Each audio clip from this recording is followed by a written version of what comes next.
طبعا انا مش محتاج اقول لكم قد ايه انا في الصيف ما بخرجش، لان انا واحد بيكره الصيف جدا. يعني يا ريت لو يتلغي زي ما غيروا في الساعه غيروا في الصيف كده، ما يجيش عندنا. ايه رايك في الطقم ده؟ حاجه كده صيفي حلو قوي، تنفع وانا خارج. يعني انا بحب قوي الحاجات دي اطلبها اونلاين، لان انا مستحيل هخرج اشتري. الجو بيبقى نار وانتوا عارفين الكلام ده. ايه رايكم في الطقم ده كده؟ شيك قوي، وجابها من البيج برضه اللي انا عامل لها منشن. انا اي حاجه هتلاقوني منزلها لكم بقول لكم انا جايبها منين، عشان اللي عاوز يجيب برضه. وده جايب طقم تاني، ده اسود حلو قوي برضه، ومعاه البنطلون بتاعه برضه شبه اللي انا لابسه. انا حبيت ان انا البس واحد واوريكم التاني عشان يبقى ايه الاتنين كده يعني. فحلوين قوي. البيجي اسعارها حلوه يا جماعه، والحاجه بتيجي زي ما انتم ما شايفين، مفيش حاجه بيبقى فيها غلطه. ولو لا قدر الله حصل ان في حاجه فيها غلطه هيرجعوها لكم عادي، مفيش اي مشكله يعني. واسعارهم جميله، مفيش كلام يعني. يلا اسمحوا لي بقى دلوقتي هوريكم احلى الحاجات اللي انا بحبها في حياتي. يعني انا مستعد استغنى عن اي حاجه في الدنيا الا الحاجات دي، وهي البرفيوم. واسمحوا لي ان انا هبدا باكتر حاجه انا بحبها وبعشقها جدا، بلاك اكس اس. بصوا يا جماعه، اللي يعرف حسن حوارات شخصيا وبيتعامل معايا الحاجات دي كلها يعرف ان انا بعشق حاجه اسمها برفيوم، وبعشقه بجميع انواعه. طبعا في حاجات بتبقى مميزه عندي، بس في حاجات كده يعني عارفين انتوا اللي هو انا بحب دايما اجرب في حاجات انا معرفهاش، واول مره هكون بجربها وبستخدمها من ضمن اللي انا هوريها لكم النهارده يعني. طبعا بلاك اكس اس ده غني عن التعريف، ده بالنسبه لي هو رقم واحد. انا مستحيل اي نوع تاني يتفوق عليه. حاجه كده يعني ايه، الله. انا مش قادر ان انا اتكلم، مش قادر ان انا اقول اي حاجه.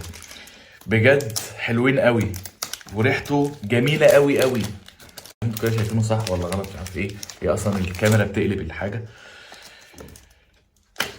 بس انا واثق ان هو هيعجبني. انا جربت ده قبل كده مره واحده صراحه يعني، وحلو، فانا قلت اجربه تاني. انا بحب قوي ازايز اللي بتبقى شكلها شيك قوي. ده اللي هو 212 مان فوق مان 212.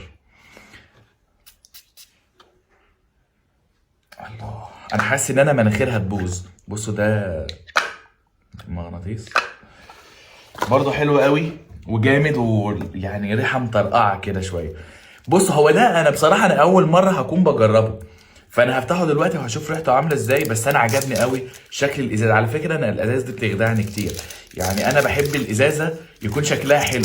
لما الازازه بيكون شكلها حلو انا بحب الريحه بتاعتها. سيبنا احنا من الاكياس والحاجات اللي عليها دي، احنا بعد كده نبقى نفتح بقى مع نفسنا. لا تصدقوا، حلو حلو فعلا. الله، لا جامد. مش عارف ليه حسيت ان انا بشم ريحه سوفاج مثلا، مش عارف، بس هو ريحته جميله فعلا. جبار. الريحه بتاعته حلوه قوي. عارفين انتوا لما تدخلوا مكان وتبص اللي حواليكوا كلهم بيبصوا عليكم بسبب الريحه اللي انتوا حاطينها، يبقوا عايزين يعرفوا يسالوا هو حاطط بيرفيوم ايه. لا جامد، جامد قوي ومطرقع قوي. لا معلش، انا عايز بقى منه ايه، اكمل بقى هدومي كلها. انا المفروض ان انا دلوقتي اقلع الهدوم دي، لان هي باظت اصلا من كتر الروائح اللي فيها، اللي هو انا مش هبقى عارف انا رشش نوع ايه. جميل، جميل قوي. طيب انا عايز اقول لكم بقى حاجه، ان كل اللي انا جربته ده هو حلو قوي. ودي على فكره انا اول مره اكون بستخدمها زي ما بقول لكم، وعجبتني جدا جدا، واكيد مش هتبقى اخر مره. بفلاجري مان ان بلاك دي اسمها.